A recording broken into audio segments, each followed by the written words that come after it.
안녕하세요. 제가 20년 넘게 이 시장 바닥에서 뒹굴면서 직접 몸으로 부딪혀 만든 저만의 투자 프레임워크가 있습니다. 오늘은 바로 그 핵심 나침반을 여러분께 아낌없이 전부 공유해 드리려고 합니다.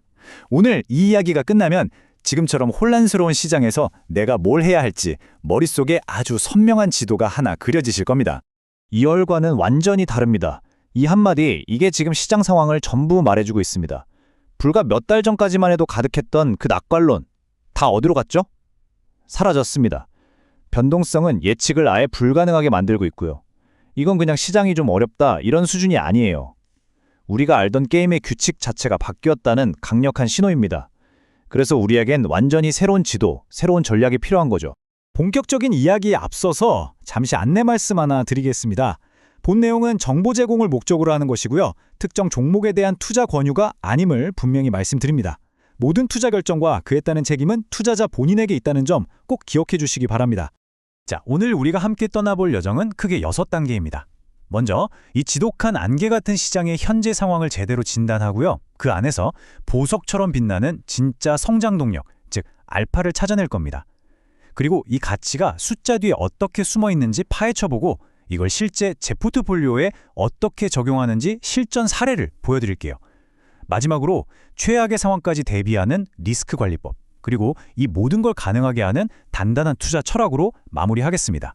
좋습니다. 그럼 첫 번째 파트, 지금 시장을 뒤덮고 있는 이 짙은 안개 속으로 바로 한번 들어가 보시죠. 도대체 어떤 신호들이 우리를 이렇게 헷갈리게 만드는지 하나씩 해부해 보겠습니다. 이 그래프 한번 보세요. 지금 시장이 얼마나 모순적인 상황인지 딱 보여주거든요. 왼쪽을 보시면 지정학적 리스크가 좀 잠잠해지면서 104달러까지 치솟았던 유가가 안정세를 찾고 있어요. 이건 분명히 좋은 소식이죠. 그런데 동시에 국내에서는 새로운 한국은행 총재 후보자가 아주 매파적인 발언을 쏟아내면서 금리 인상이라는 새로운 먹구름이 몰려오고 있습니다. 한쪽에서는 맑은 하늘이 보이는데 다른 한쪽에서는 폭풍우가 치려고 하는 그런 형국인 겁니다. 자, 이렇게 서로 다른 신호들이 마구 뒤섞이니까 그야말로 한 치 앞도 안 보이는 시계 제로의 안개가 만들어지는 법니다. 유가가 내리는 건 항공주한테는 정말 담비 같은 소식이지만 매파적인 금리 기조는 이제 막 크려는 성장주들한테는 독약이나 마찬가지거든요.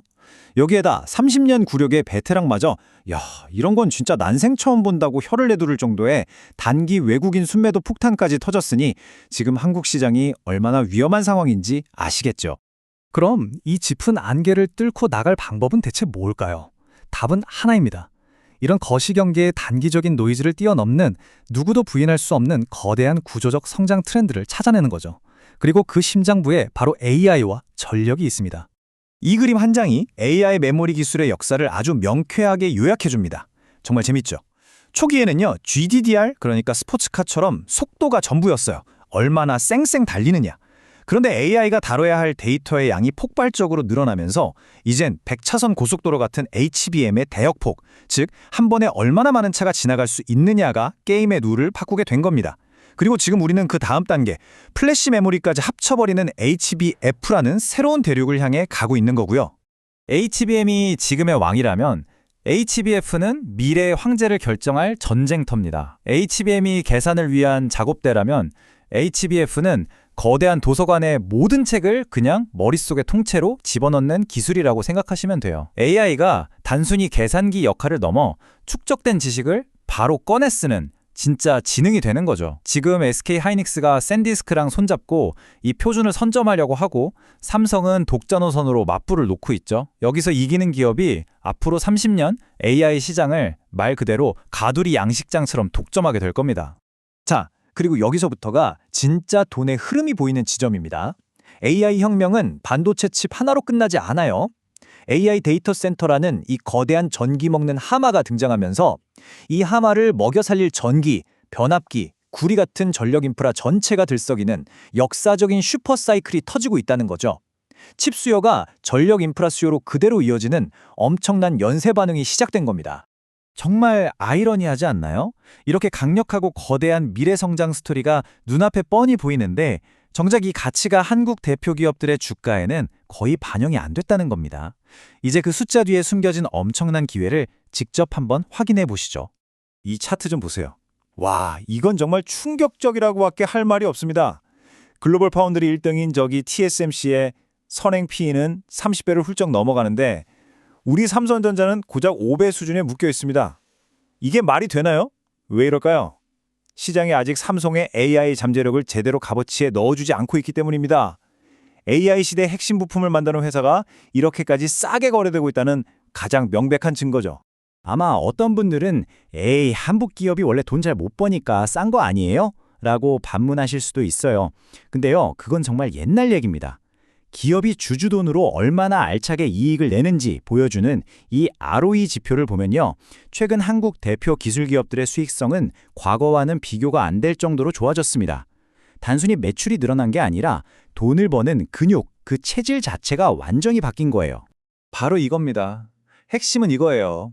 기업의 이익 수준과 퀄리티는 완전히 뉴 노멀, 즉 새로운 시대로 진입했는데 시장은 여전히 과거의 낡은 안경을 쓰고 이 기업들을 평가하고 있다는 거죠. 이 인식의 격차, 이 갭이 바로 우리가 찾아낸 핵심적인 투자 기회, 즉 알파인 겁니다. 좋습니다. 그럼 이 모든 분석을 가지고 말로만 떠드는 게 아니라 그래서 내 계좌를 어떻게 할 건데? 라는 질문에 답을 드려야겠죠. 실제 제 포트폴리오를 움직이는 구체적인 행동을 보여드리겠습니다. 이론을 진짜 돈으로 바꾸는 과정이죠.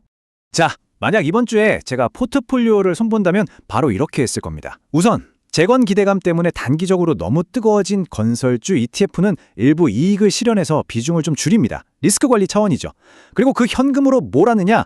아까 계속 말씀드린 AI 데이터 센터 슈퍼사이클의 직접적인 수혜주, 바로 그 전력 설비 기업 비중을 더 싣는 겁니다. 더 확실한 성장 스토리에 베팅하는 거죠. 그러면서도 우리의 핵심 알파인 메모리 반도체는 밸류에이션과 장기 성장성을 믿고 굳건하게 핵심 비중으로 가져가는 겁니다. 모든 결정이 우리가 앞에서 분석한 프레임워크와 정확하게 맞아떨어지죠. 하지만 여러분, 아무리 좋은 투자 아이디어가 있어도 시장은 절대 우리 생각대로만 움직여주지 않습니다. 결국 이 바닥에서 끝까지 살아남는 사람을 만드는 건 바로 이 철저한 리스크 관리 능력입니다. 투자는 미래를 맞히는 예언이 아니에요. 여러 가능성을 두고 벌이는 확률 게임입니다. 보시는 것처럼 저는 시장을 강세, 기본, 약세 이렇게 세 가지 시나리오로 나누고 각각의 확률을 매겨둡니다. 근데 진짜 중요한 건 그 다음이에요. 각 시나리오가 현실이 됐을 때 내 계좌가 최대 얼마까지 박살날 수 있는지 이 VAR 값을 미리 숫자로 계산해 두는 겁니다. 이렇게 해야만 최악의 폭풍이 닥쳤을 때 패닉에 빠져서 바닥에서 다 던져버리는 그런 실수를 안 할 수 있습니다. 이게 바로 감이 아니라 시스템으로 투자하는 구체적인 실행 계획입니다. 왠지 오를 것 같다가 아니라 이러한 조건이 되면 이렇게 행동한다는 명확한 원칙을 세우는 거죠. 핵심 기술주는 35%, 전력 인프라는 15% 이렇게 비중을 못 박아두고 유가가 $100를 넘어가는 것 같은 트리거가 발생하면 기계적으로 전략을 다시 점검하는 겁니다. 그리고 항상 한국은행 총재 입을 지켜보고 새로 들어가는 포지션은 기대 수익이 감소할 위험의 최소 2.5배는 넘을 때만 집행하는 거죠. 이게 바로 변동성 심한 시장에서 살아남는 투자자의 규율입니다. 자, 이제 마지막 파트입니다. 사실 이게 제일 중요할 수도 있어요. 아무리 좋은 전략과 리스크 관리 계획을 세워놔도 시장의 흔들림을 견뎌낼 멘탈이 없으면 다 무용지물이거든요. 이 말이 참 뼈아프게 와닿죠. 시장은 매일같이 상한가 치는 종목들로 우리를 유혹하면서 빨리 부자 되라고 속삭이거든요. 마음이 안 흔들릴 수가 없죠. 하지만 그 달콤한 유혹을 좇는 길의 끝이 대부분 실패라는 걸 우리는 경험으로 알고 있습니다. 가장 확실하게 불을 쌓는 길은 아이러니하게도 그 지름길을 피하고 끈기 있게 기다리는 것, 바로 천천히 부자 되는 길입니다.